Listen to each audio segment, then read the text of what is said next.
By the end of January, something very interesting happens. People stop talking about their goals. Not dramatically, probably not publicly, just quietly. They don't say, "I quit."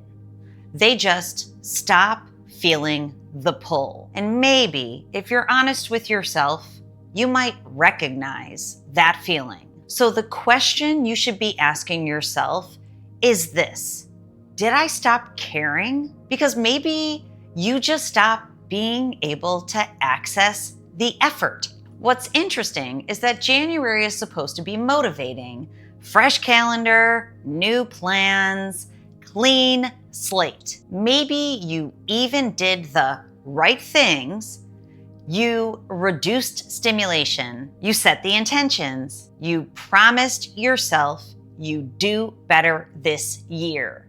And yet, here you are, wondering why you still feel blocked. That question usually turns inward. What's wrong with me? Why can't I just do what I said I would do?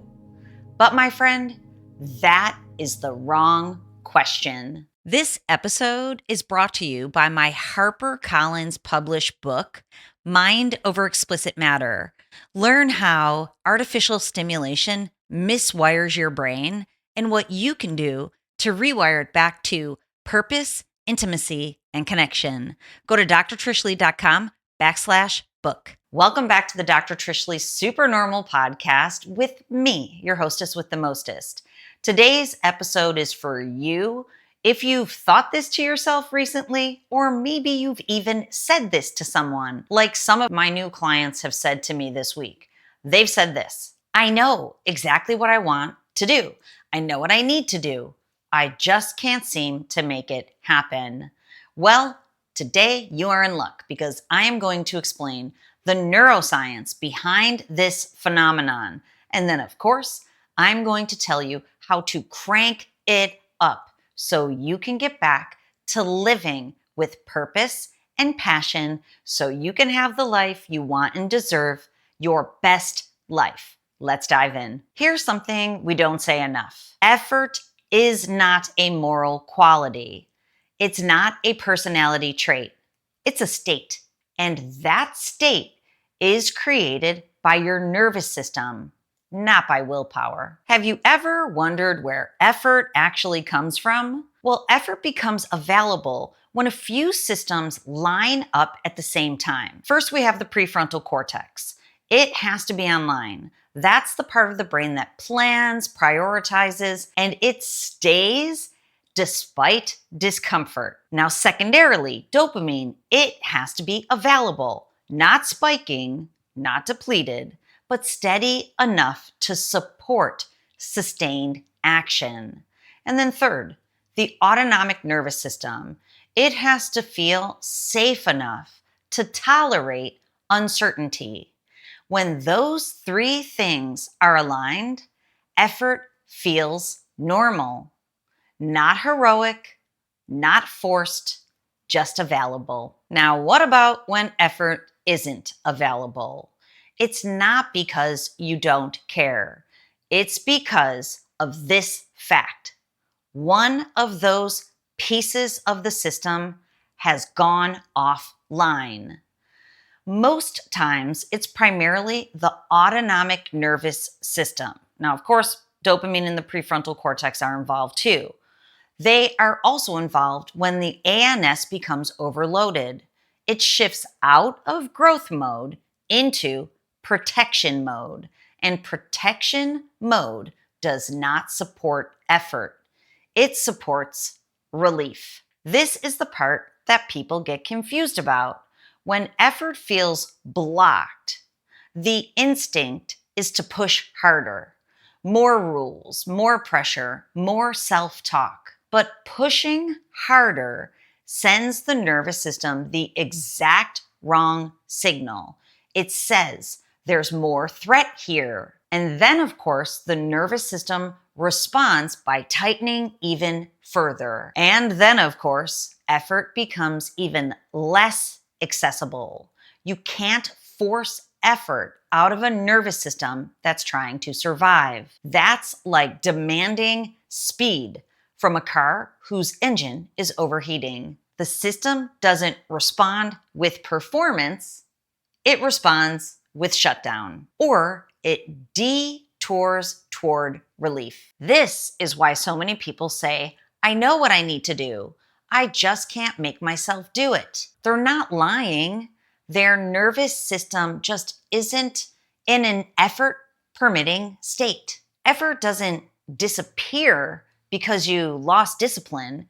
It disappears because the system that permits effort is offline. And until that system is regulated, pushing harder will always make things worse. That's why we have to change the conversation. In neuroscience terms, effort is an output of regulation, not intention. Regulate first, effort will follow. I think about it like this. It's like having way too many tabs open on your computer. At first, everything works, no problem.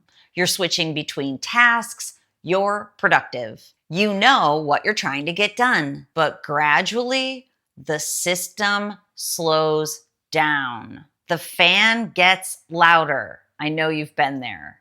The cursor lags, what I call Tokyo drift. Everything feels harder than it should. And then comes a certain point where you're not focused on your work anymore. You're becoming focused on one thing and one thing only. How do I make this stop? You start closing tabs, avoiding tasks, looking for the fastest way to reduce the load.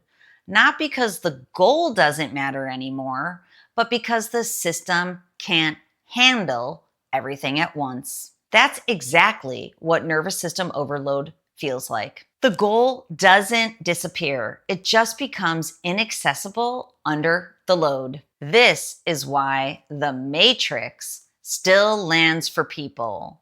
Now think about Neo. At the beginning, he was functional. He had a job. He was surviving. But effort felt pointless to him. The system didn't control him by force.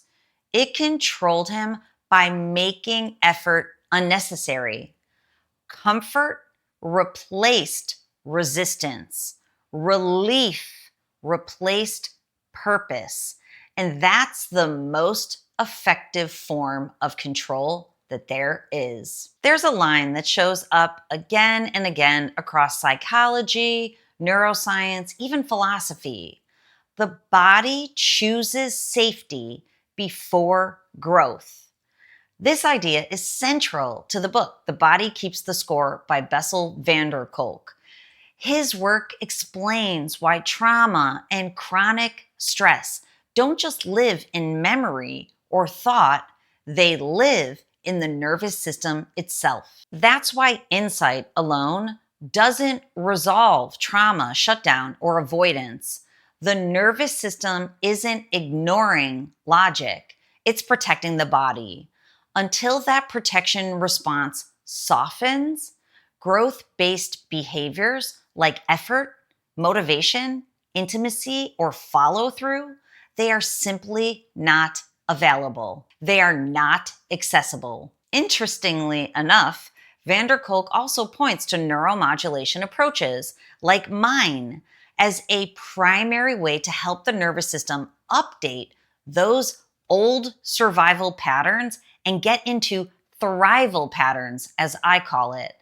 That's the exact same principle behind the work that I do. I'm not trying to force change. I'm trying to help you learn how to regulate your nervous system so it can relearn safety. This way, effort, engagement, and growth can return naturally. This, my friend, is not a mindset shift, as you know. It's a physiological one, a neurophysiological one. And you've probably heard of it this way too. You can't think your way out of a state your nervous system is protecting.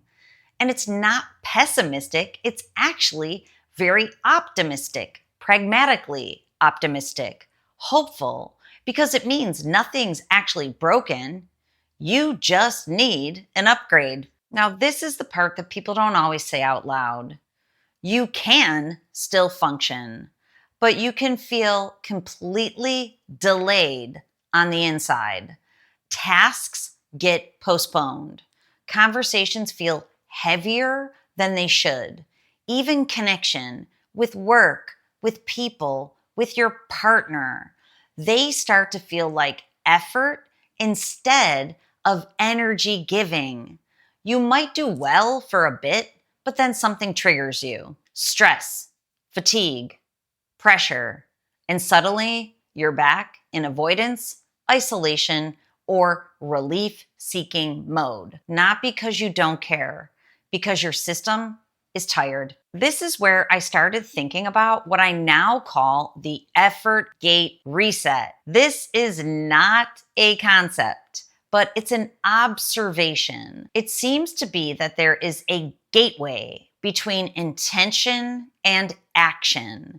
And when the nervous system feels regulated, because it is neurologically regulated, the gate opens. When you feel overloaded, it means that gate is closed and no amount of motivation can force it open. So I bet you want to know, what reopens the effort gate?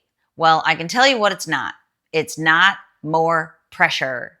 It's safety, small effort, before reward, less stimulation, more tolerance for discomfort, built gradually, a little bit at a time.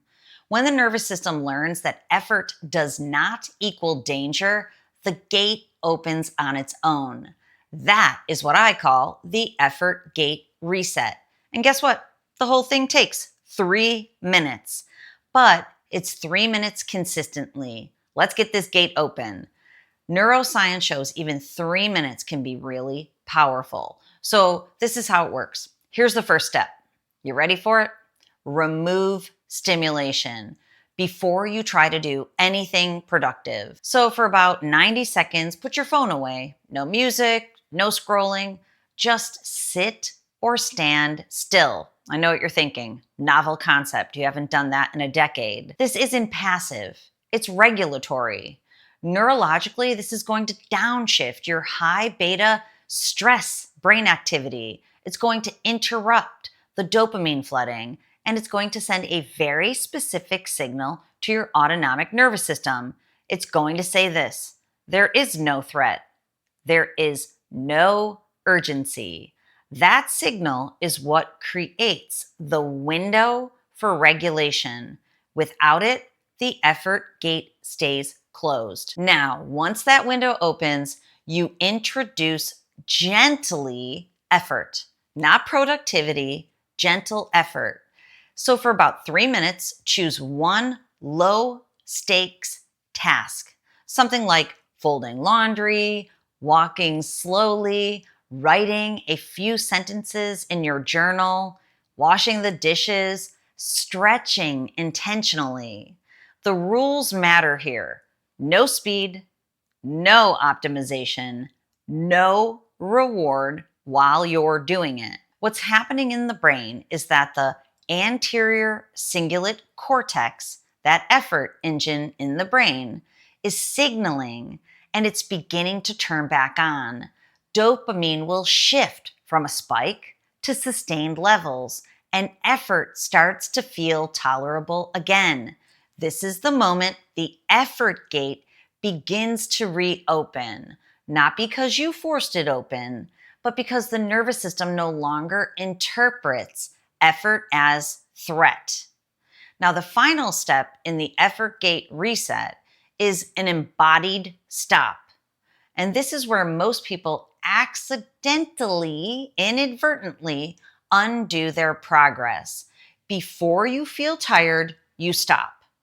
Take 3 slow breaths and notice your body temperature, your muscle tension, and your mental clarity. This is why it's embodied. You want to come out of your head into your environment and check in. This matters because it prevents effort from being coded as danger. Instead, the nervous system stores a new memory. Effort is safe. That's how neuroplasticity is built. without burnout, without collapse, and without relying on willpower. That's the sequence. Regulation first, gentle effort second, conscious stopping third. When you do it this way, with consistency, the effort gate opens naturally and effort follows. Now, if you want to check this out visually, I break it down step by step with really cool new slides that I've created on Dr. Trish Leigh YouTube channel. Every weekend, I release neuroscience slide briefings so that you can actually watch and see what's happening in the brain. Then on Wednesday, I do a deeper dive for miswired motivation to help you apply and to stay consistent. So the visuals can really help things click for you. And if you want to check it out, please go over to Dr. Trish Leigh YouTube. One of the hardest parts of this is that you can't always feel what state your nervous system is in. That's where brain mapping can be very clarifying. When I map someone's brain, it's not to label them, but it's to show them what's actually happening in there. Stress circuits, reward patterns, flexibility or lack thereof. So if you want to explore brain mapping with me and we get to meet personally, you can learn more at drtrishleigh.com. I would love to help. Okay, so as we wrap up January, if your goals feel like they're slipping right now, if you're frustrated with yourself, if you've tried to do everything right and you still feel blocked, well, this, my friend, might be the missing piece for you. It was never about discipline. It was about whether your nervous system was ready. So use the brain hack to reset the system and effort will come back. Remember, regulate first, reset the effort gate, effort will follow. If you want to understand the neuroscience behind this more deeply, check out my previous briefing on the Dr. Trish Leigh channel, why your nervous system is blocking your goals and how to restore neuroplasticity. That will be the perfect follow-up for this. So this one is about the experience. That one explains the neuromechanisms. So go check it out. Have an awesome week. And I want you to remember, control your brain or it will control you. I'll see you next time.